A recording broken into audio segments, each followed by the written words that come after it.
Hey lovelies, welcome back to my channel. If you are new here, I hope you enjoyed this video.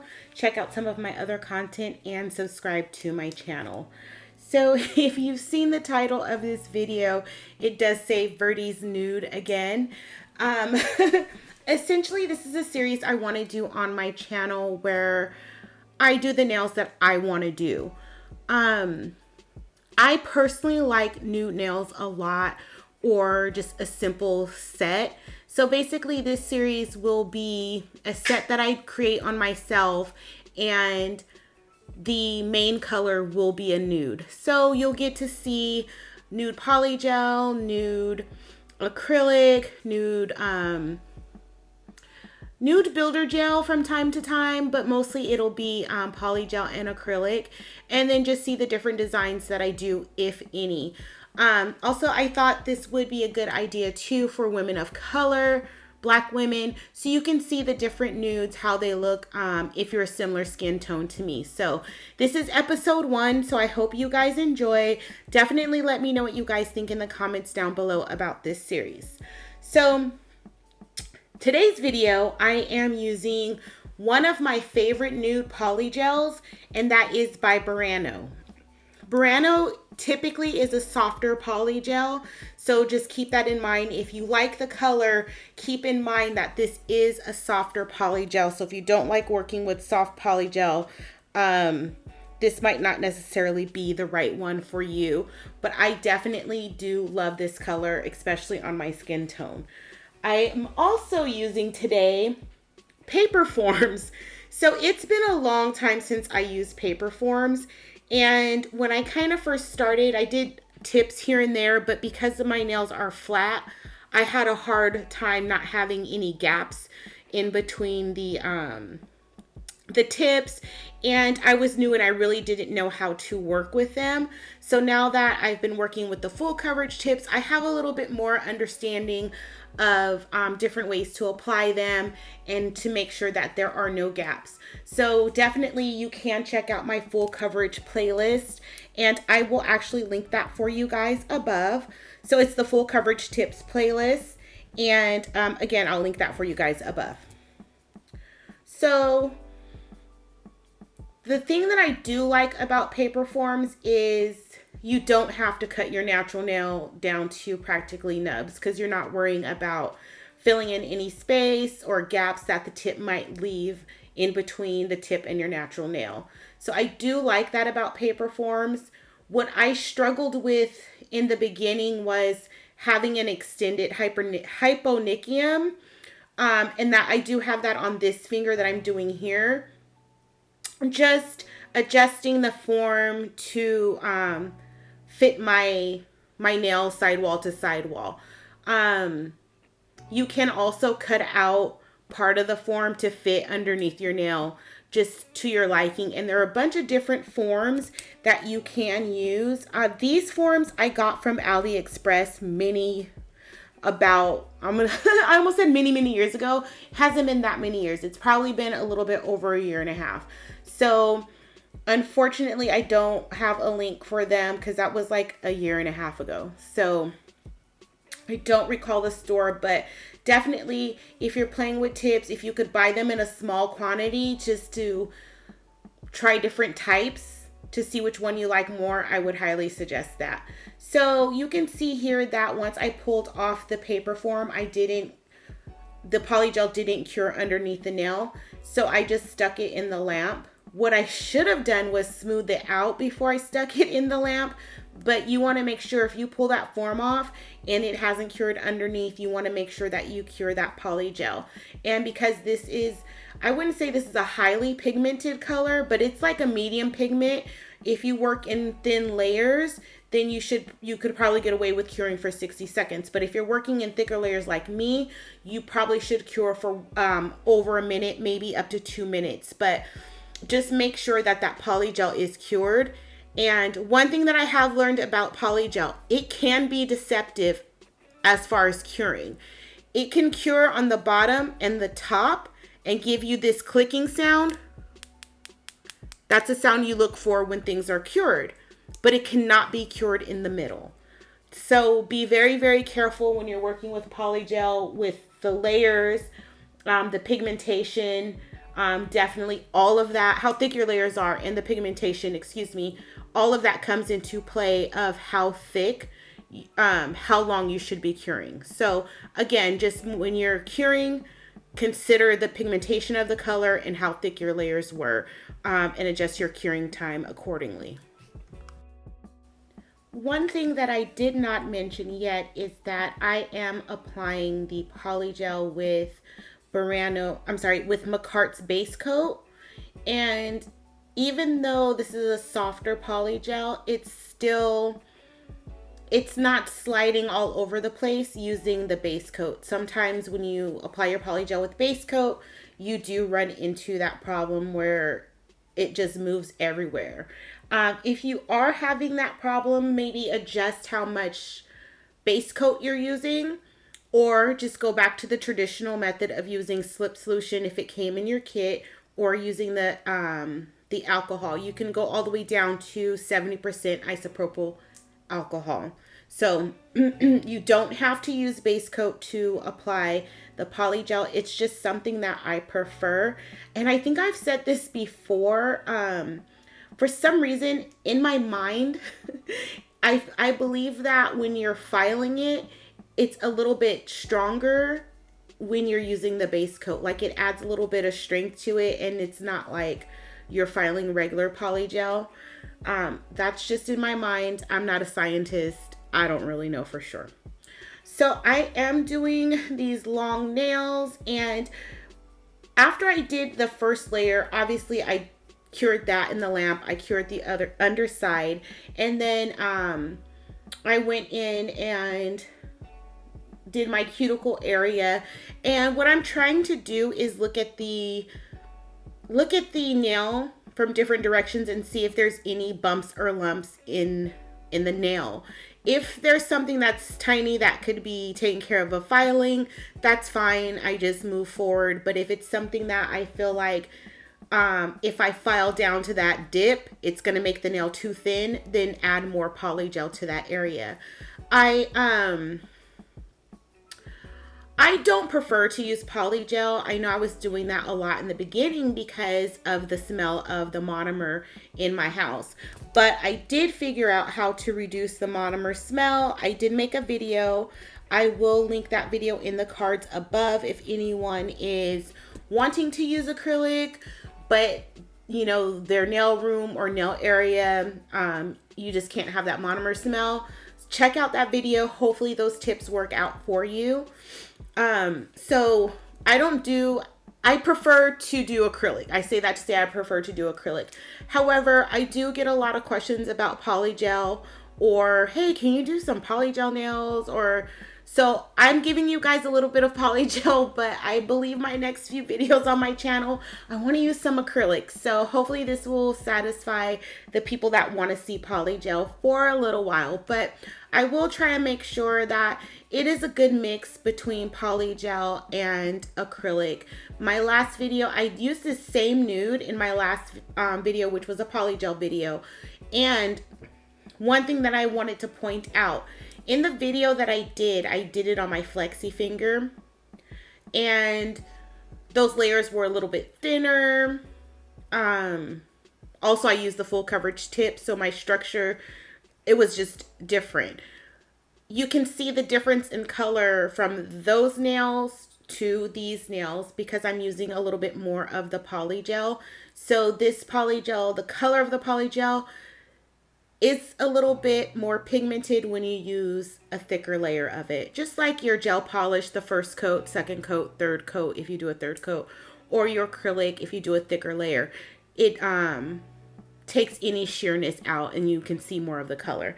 So I don't know why I stated that. You guys probably already knew that, but there you go. So on this nail, I am just trying to make sure that I have sidewall to sidewall coverage.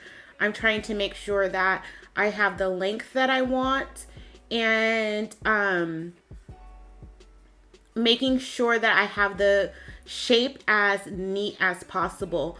So I do go over it a few times because this is a softer polygel. It settles a little bit faster. So it will mess up the shape. I mean, it will distort the shape because it does settle a little bit. It doesn't run all over the place, but it does settle. So I'm removing the paper form here. You just want to try and pull it off from the sides. And then this one actually cured all the way through because this was a thinner layer than the previous nail that I did. So I'm just gonna go ahead and complete this nail. I didn't do all 5 nails on camera because it was a little bit repetitive, but I did do 3 nails, so I'll let you guys watch the application and I'll pop back in if there's something I need to mention.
So I am showing you guys a clip now of everything filed and shaped, and I just have a little bit of cuticle oil on, so that's why the nails are a little bit shiny.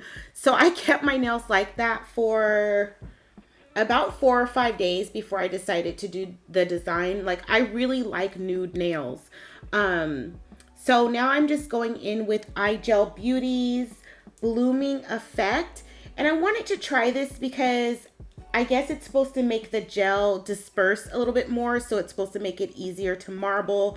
And I tried this in hopes that I would have a smoother application of the gel polish when marbling. Props to all of you ladies who can do the gel top coat marbling and still have a smooth nail. I'm getting there, and I think that the blooming ink did help. But I think I need to go in with a little bit less of it. You can see here it was running off the sides of the nails. So I think if I go in with a little bit less, then I would be able to get that smooth consistency. So I'm just going to practice a little bit more with it. Let me know if you guys use these blooming gels, how you like them, which brand you use. If it helps out, definitely let me know what you guys think of the blooming. This one is called Blossom Gel Blooming Effect, and again, it's by iGel Beauty. Let me know what you guys think of these blooming gels. Yeah, blossom gels in the comments down below. So here I'm just adding some glitter. So the blues that I used were from Beetles Blueberry Tart collection. I did show that in a video, which I will link for you guys in the cards above. And the white I used was from Makartt, and that was their Modern Female Gel Polish Kit, which is also in a video, which I'll link for you guys as well in the cards above. Both Beetles and Makartt, I do have 15% off on their website. You can go down to the description box below. For the Beetles, I do have all of their products that I use today in my Amazon storefront. So I will also leave a list of everything I use in the comments, in the description box below. The top coat I'm using is by Beetles as well. And I'm just peeking over at my list to make sure that I've given you all of the products that I used. The gold by Beetles is from their full maroon kit. Again, that's in my Amazon storefront, but you can look for it on their website. So that's it, just a pretty simple design. Again, I will be featuring more nudes. If you have any suggestions for specific nude colors you want me to try, it can be builder gel, it can be polygel, it can be acrylic. If you have any suggestions, definitely leave those in the comments down below. And if it's within my budget, if I don't already have it and it's within my budget, I'll definitely purchase those and try them out on this channel for you. So let me know any product lines or anything like that you guys want me to try. I'm doing a little bit of finish filing because I do get a little heavy-handed with my gel top coats. I got very heavy-handed with the blooming gel polish. So yeah, that is pretty much it. I hope you guys enjoy this series. I really want to bring more of me and my personality to my channel, and which nude nails can be a little bit boring, but I'm gonna try and make this series fun for everyone. So definitely leave suggestions for products, nude products you want to see in the comments down below. Let me know what you guys think of this design. I think it was a pretty simple design. I don't think I needed that glitter on my pinky though, but I still think the design came out cute overall. So I'm gonna wipe off all the dust. I'm going to use some of my cuticle oil, which can be found on my website, lovedbyverdie.com, and I will go ahead and let you guys see how the nails turned out. Let me know what you guys think in the comments down below. Make sure that you've given this video a thumbs up. If you enjoyed this video, make sure you subscribe to my channel, and I will see you guys all again soon for another video. Thanks for spending your time with me.